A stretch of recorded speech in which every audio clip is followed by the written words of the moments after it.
You're listening to the On Your Mark podcast, a space for honest conversations with the school system leaders shaping what's possible for early readers. From high-impact tutoring to building trust with families and teens, we dig into what it really takes to make early literacy work for all kids. Welcome to the On Your Mark podcast. I am your host, Mindy Sjoblom, and I am excited today to be joined by Dr. NaTasha Crain, Assistant Superintendent of Curriculum and Instruction at Marshall Independent School District in Texas. NaTasha, thank you so much for the time. We're getting ready for a holiday break right now, and I just really appreciate you taking the time out to share some of your leadership stories with us today. Thank you for having me. Awesome. Well, I would love to just dive in by hearing a little bit about your path. You are now in a very important role in Marshall ISD, overseeing all curriculum and instruction for the district. How'd you end up in this seat? Where did you get started, and what's your career journey been like to date? Well, first of all, I would say that my entire career has been here in East Texas. Okay. Something that I'm very proud of because a lot of people get their education, get training, get what they need, and they move away to Dallas Metroplex area, Houston area. So I have been fortunate and blessed that I've been able to extend my career journey right here in East Texas. I started out not too far from here. My very first teaching job was in Karnak, Texas. Beautiful Caddo Lake is out there, very small, tiny school. It was a little bit of a culture shock for me because my high school had 2,500 kids there. And there were probably 150 kids from grades 7 through 12. So it was literally a hallway. So that was how I started. I did get a chance to go back home. I'm from Longview, Texas, and I taught at Longview High School English teacher for about 7 years. And then I moved to Tyler ISD, and I worked in the curriculum and instruction department as a K through 12 language arts facilitator. And that's really, at the high school, I did get a chance to write curriculum. And so that just really facilitated my love of all things of understanding curriculum design, backwards design planning. I had a stint as an assistant principal for middle school in Tyler for about 4 years. And then for 7 years, I stepped over to elementary, which was totally, and I was a principal at an elementary campus for 7 years in Tyler. And that brought me to this point. I've been an assistant superintendent, of curriculum and instruction here for the last 2 years. Okay. It's been a great journey, a great learning experience, all things academics, all things assessment, anywhere from fine arts, PE, GT to I had the coordinators with all of the contents as well as CTE.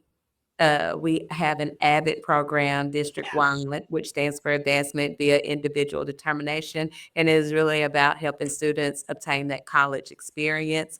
And so we facilitate that within our department as well as special programs and special ed. So it is a gamut of things and something different each day.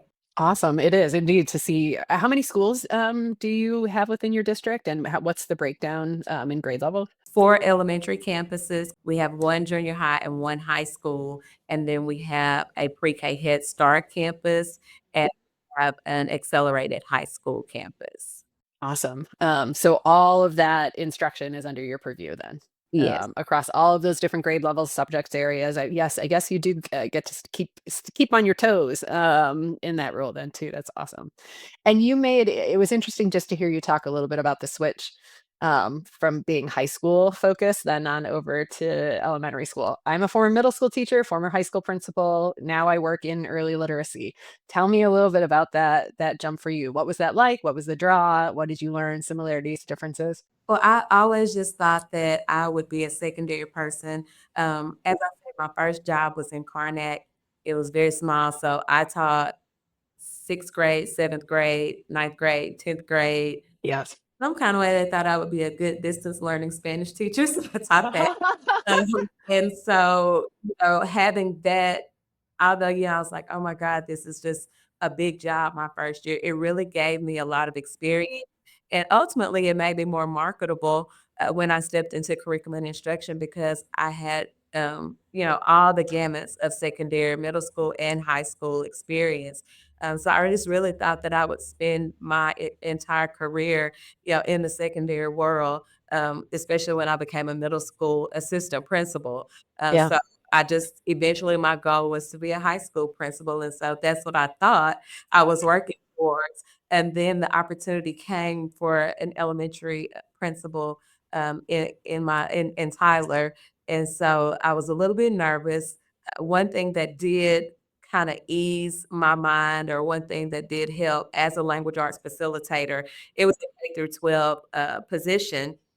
Most of my focus, of course, was on secondary English language arts, but I did have an opportunity to go tutor at some of the elementary campuses. Did have a chance to kind of get my feet wet and see what elementary was like during that time. And so I was up for that challenge, and literally was the best experience of my career.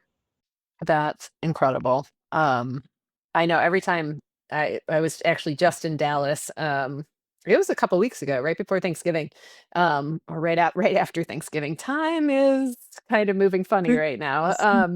It was right after Thanksgiving, and we got to see some of our work happening in elementary schools. And I am just reminded, while hopping into an elementary school, the way that children just meet you with wonder and joy. We were observing tutoring happening, and I had a young boy just look over at me with his eyes wide and just kept looking over at me, and finally just like reached out an arm because he wanted a hug. And I was like, you certainly don't get this in high school.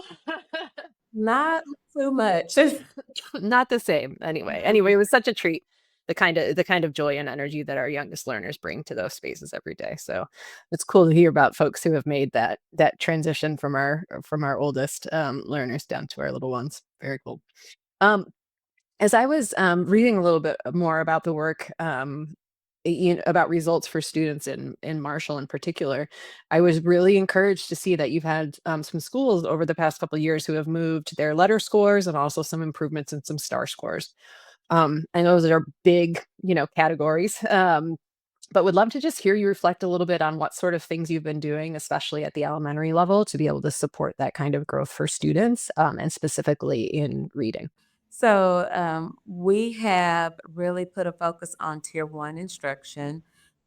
That has really been the main thing that we did last year to get the results, moving those letter grades and really helping teachers understand what explicit and direct teaching is. Professional development piece that we took the time to do last school year, we really feel like that made a difference in seeing our student growth, seeing the needle move. We didn't really change any resources with reading last year. So, really just using the resources that we had and pouring into people, building teacher capacity, it is what made the difference for us with reading last year. And we have, looking at our reading data, we have made some consistent marks of growth for reading over the years. That we've had our best growth in reading over the last few years, and we have remained more consistent with reading. And so really taking those pieces that we have that were working well and continuing and being consistent with that, but focusing on that tier one instruction. We focused a lot on the gradual release model as our instructional practice, with said, focusing on that tier one explicit I do as a teach piece. And then we do, you do, and really using that alignment of clear learning objectives. So, is your learning objective aligned to what you are actually executing? And then how you end the lesson with your exit ticket, is it aligned to what you taught? So, really focusing on alignment in tier one instruction. We have a range of teacher capacity, but within that range, we have a lot of new teachers. Yeah. And so it was really important to build that teacher capacity and help them understand, how to teach and what to teach and what is the purpose of alignment. They're coming in with, alternative certifications. And so when you have that, the pedagogy isn't necessarily where it needs to be. So providing that professional development on just what are research-based best practices has been something that we focus on in getting those teachers where they need to be to support students effectively.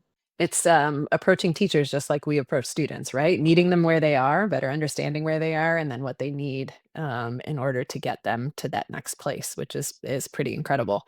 Break that PD down for me a little bit more. Like, what do you all do? How often do you get to meet with teachers? Are there different things that you do with the new teachers versus the more experienced teachers? I just love to dig into that a little bit more. Sure. As a district, our master calendar, our district calendar, we have professional development days built into our calendar every 6 weeks. And so we have a day every 6 weeks where we're able to go over the unit as a whole. So they are able to plan out, week by week, like what is the gist of this week? What is the gist? What are the focus standards?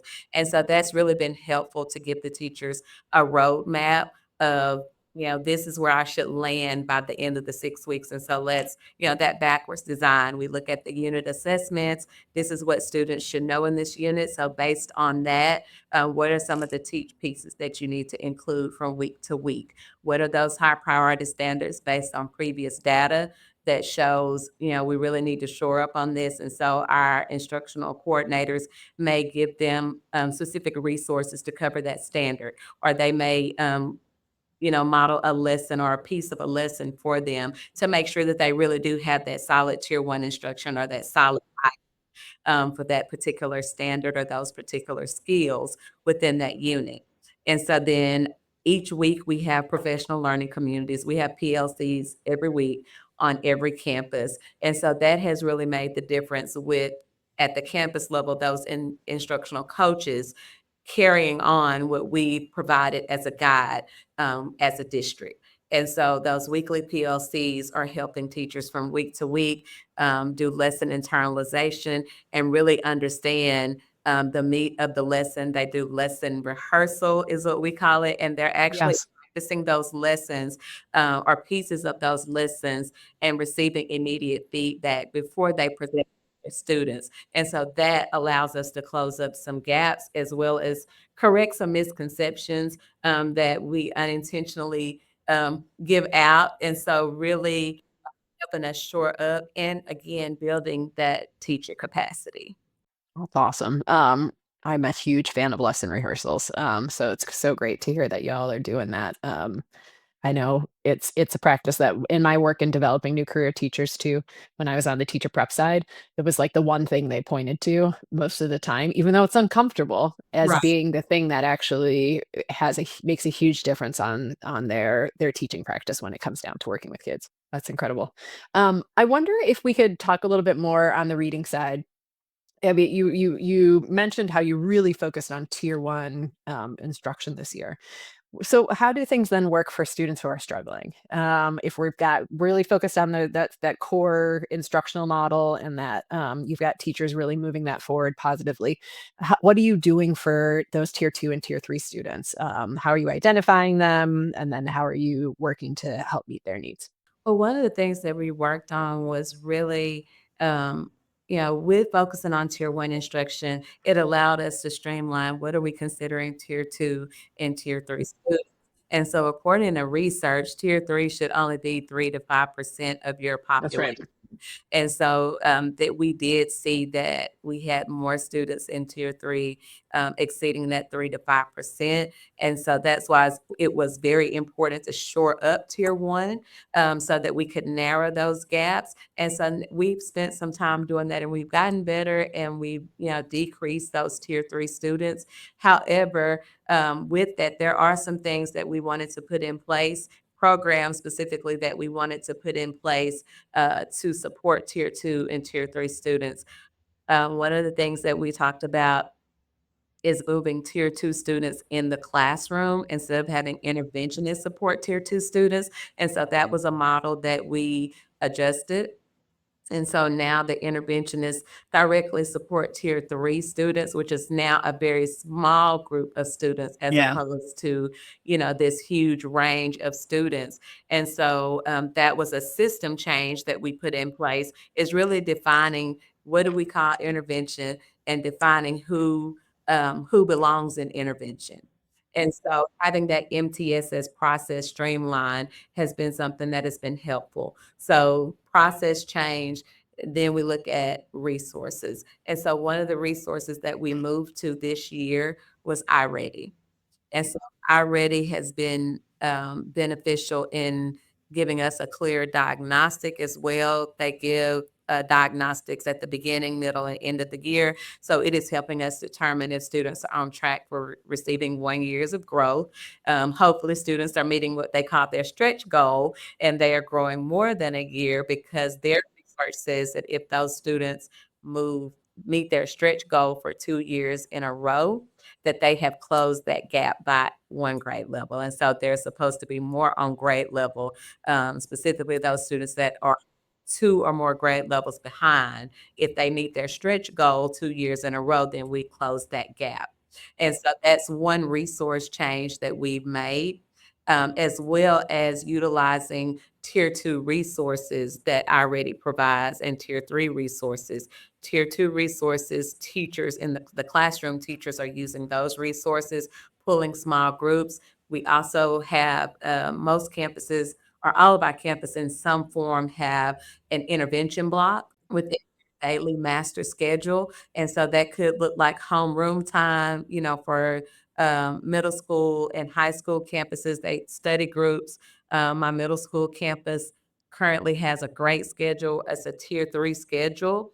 And so those students that are showing those significant gaps, they have a extra class period where they're going in and they're working with an interventionist, so they're working with a teacher specifically on those Tier 3 skills that are missing, that's preventing them to be more successful in Tier 1 instruction. So we have a lot of things in place, systems and resources that we've revamped, and we're seeing a change in our data as a result of being intentional with that. Yeah.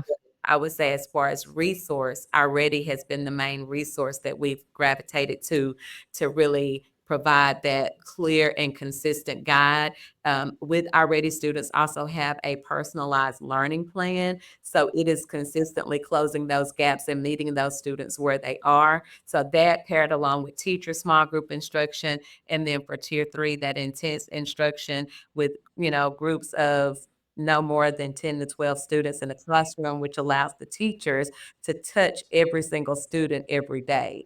And so, really being intentional with those processes has really helped us close some of those gaps for literacy. Let me just understand this. Do you use the full iReady suite, so the diagnostics plus the what students can do through the computerized version, plus the ways that teachers then can respond by pulling small groups and doing individualized skill lessons? Yes, that teacher toolkit, there's a Yep. variety of resources there. So our teachers are utilizing that as well. Okay, great. I think that speaks volumes to the way you all are focusing on implementation.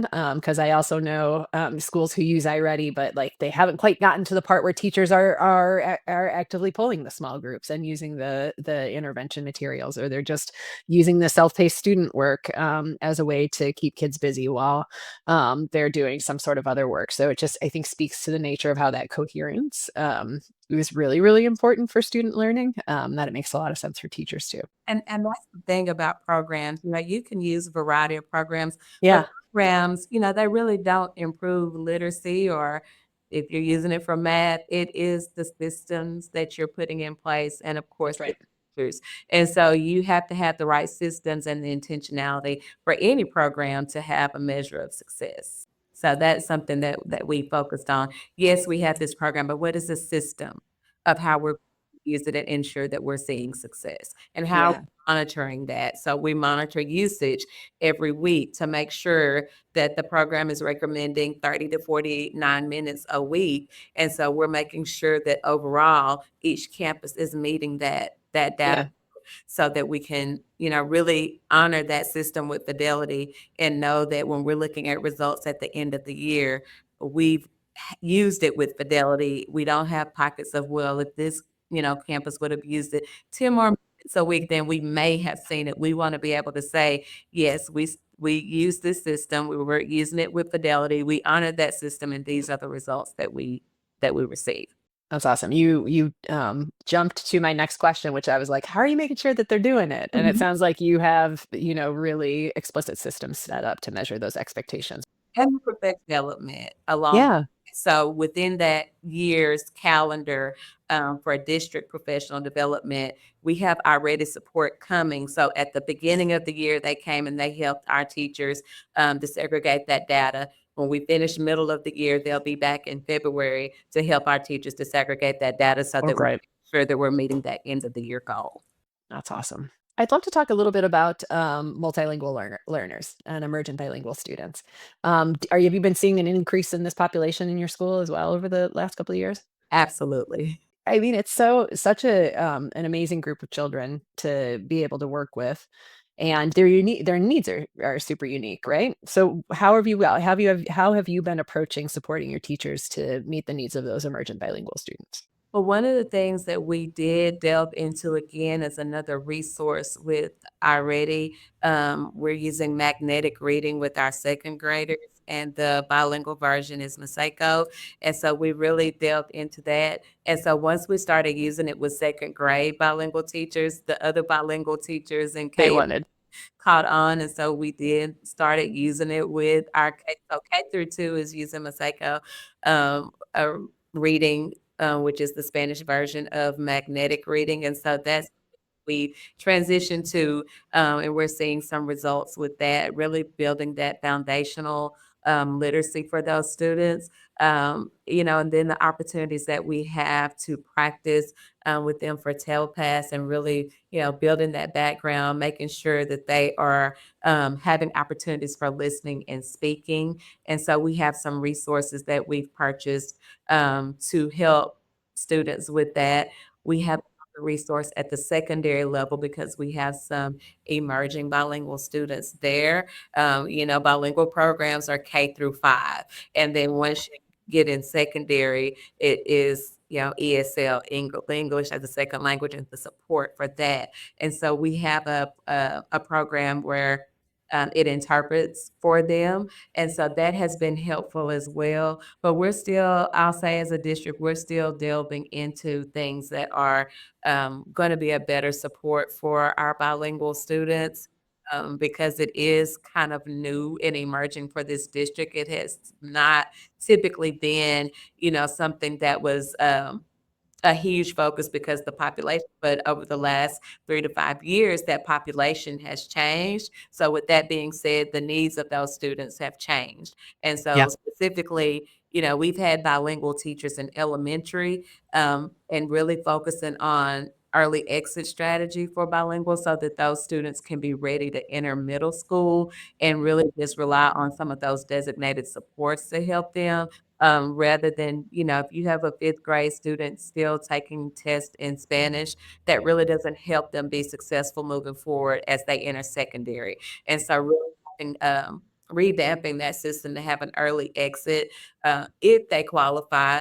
Of course, we're always going to have students that are coming in at the beginner level at third grade. And so that exit strategy is not possible. But any student that has been with us, kindergarten, first grade, we can early exit them and get them the support that they need so that they can be successful in secondary. And so that's something that we've been working on as well. Professional development for teachers, Yeah. because as we know, our students are changing, needs are changing. We have to be prepared, and we have to prepare our adults to better serve to serve students. And so really the professional development that we're utilizing has also been a benefit to our district.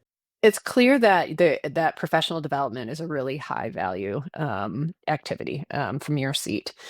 How have you built a culture with your teachers in particular, and then also your leaders who are bringing those teachers along, a culture of continuous learning? Like, how are you getting them bought in to that work that you're doing in PD? Well, I think it is a top-down approach. I think it's important for teachers to see their leaders learning.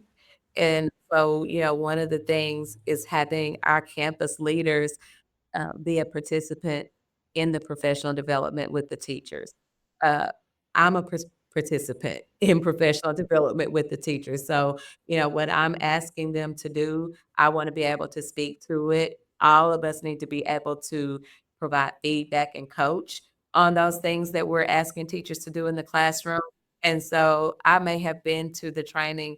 I'm gonna be honest, there's one set of training that we're doing, and I know I've been 5 times, but I'm going to set that example. They haven't seen me there 5 times. This is this group's first time seeing me there, but I'm going to make sure that I'm leading by example and making sure that I'm hearing the same thing. I may hear, and each time that I go, I really get a new nugget. And so I enjoy That's that right. because I'm constantly learning. And so you have to build that culture of learning, a culture of trust as well. Because if I say, hey, we're all learning this together, then they feel more comfortable asking questions. They'll feel more comfortable when we're coming into the classroom. We're coming in the classroom to celebrate your learning. We're Right. coming in to see those results. We're coming in to provide genuine and immediate feedback to better serve students. We're not coming in as an evaluator. And so, really setting those expectations of learning and growing has really been a game changer. I know it's, unnerving when you see 5 or 6 people coming into your classroom, but really setting that tone of, hey, we're here to stamp your success. We're here to see what progress you're making and give suggestions for even more progress. And so, really communicating that and making sure that teachers understand, like when we're coming in, it is pen and clipboard in hand, but we're taking notes on what's going well. And then we're also making sure that we're able to give coaching next steps. I mean, that modeling is just so important, right? Yes. We can't expect others to do the things that we aren't doing ourselves. Right. And it sounds like you really keep that at the core of the work for your leaders who are in there doing that work with teachers as well. Um, I'm curious, like one last big question, then I'll have a hopefully a fun one to end on. What do you want to be true about Marshall ISD 5 years from now? If you're looking ahead and thinking about your goals and ambitions for the district, what do you want to be true, and how are you going to get there? I want it to be true that we have provided equitable services for all students, that we have met each student where they are, that every student here has grown, whether they've been here from kindergarten to their senior year, whether they've only been here for us with a short time. I want it to be that we have provided the right services for each student, no matter their background, what deficits they have, what talents they have. In some form, we have extended their learning no matter what. I want students to walk away being confident to go on to the next step, whatever that may be. We know that all students aren't necessarily college or university bound, but we want them to walk away being productive citizens in our society. And so I just want to make sure that whatever education we've provided, that's from academics to electives, that we have provided equitable services, and there is something in Marshall ISD for each and every student. That's incredible. I appreciate how your view of the whole child really brings everything around full circle, and really being able to realize their full potentials down the road too, and how important their school experience is in that. That's really great. What are you reading right now? Right now, our principal's book study is The Craft of Clarity. So we're reading the Clarity Cycle Framework about communication and really how to be clear with your expectations. And so it's been a fun read. Actually met the author. I just had a podcast with Casey Oh, Block fun. 2 days ago. I just had a podcast with her and talked about some of the Awesome. things that we were implementing with that framework. And so that's what we're reading right now as a district. And it's just been an enjoyable read. One of the things that I stress is, if we decide on reading a book is going to give you the theory. I want us to put it in practice. That's right. So we have started we're on step 1 and step 2. And so we've decided on, what is an action that we want to collaborate and make sure that we're being clear. We have implemented new curriculum on the math side this year.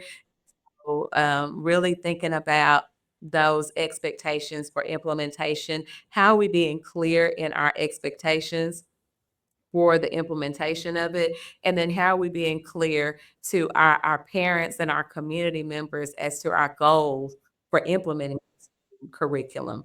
And so I think clear is kind. I really love, Brene Brown. That's her Brene Brown, that's a all the time too, like clear is kind. So let Yep. me explain this, or let me communicate this to you. And one of the things that we talk about is when we communicate, we may think it's clear, but in this book, it talks about how do you paint done. And so, for example, if I tell someone, can you please go in and clean the kitchen? Cleaning the kitchen to somebody may mean just going and washing dishes. Cleaning the kitchen to me means that you're going to wash dishes, you're going to wipe down the counters, you're going to sweep, you're going to mop. And so if I say clean up the kitchen and I don't say, and that means that you're going to do the following things, then you're going to stop at washing dishes. And so then we get frustrated because that didn't really meet my expectation. And so it's the same thing with instruction. How do you paint done for a student to meet that expectation? You're going to provide an exemplar. And when you're done, it should look like this. Yeah. Even with campus leaders, how are you painting done for the expectations of your systems on campus? When we say walk your students to the cafeteria or help your students transition in elementary, what does that look like? Do we want them in a straight line, ducktails and bubbles, as they say? Bubbles. Yeah. Or do we want, what is it that you're wanting? And with that, practicing it to perfection. I want to see you do it to make sure that we're clear on our communication and that we're all in agreement and all on the same page. Awesome. I haven't heard that statement before, but what a great way to crystallize expectations. How do you paint done? And it actually got me thinking already about my teenagers and the tasks that I set them to do in my own house. I was like, oh, yeah, clean the kitchen. How do we paint done? Because surely we don't have the same understanding right now. That is true. NaTasha, thank you so much for spending this last about 40 minutes with us and sharing your expertise and your work with Marshall ISD. And I'll be cheering you on as you look to meet that 5-year goal, but just super appreciate the time. Thank you so much. I've enjoyed our time. All right. And I hope you have a happy holidays too. Thank you. Thanks for joining us on the On Your Mark podcast. If today's conversation sparked a question, idea, or story of your own, we want to hear it. Connect with us on LinkedIn or YouTube, or visit onyourmarkeducation.org to discover how we're accelerating early literacy through powerful school partnerships and evidence-based intervention.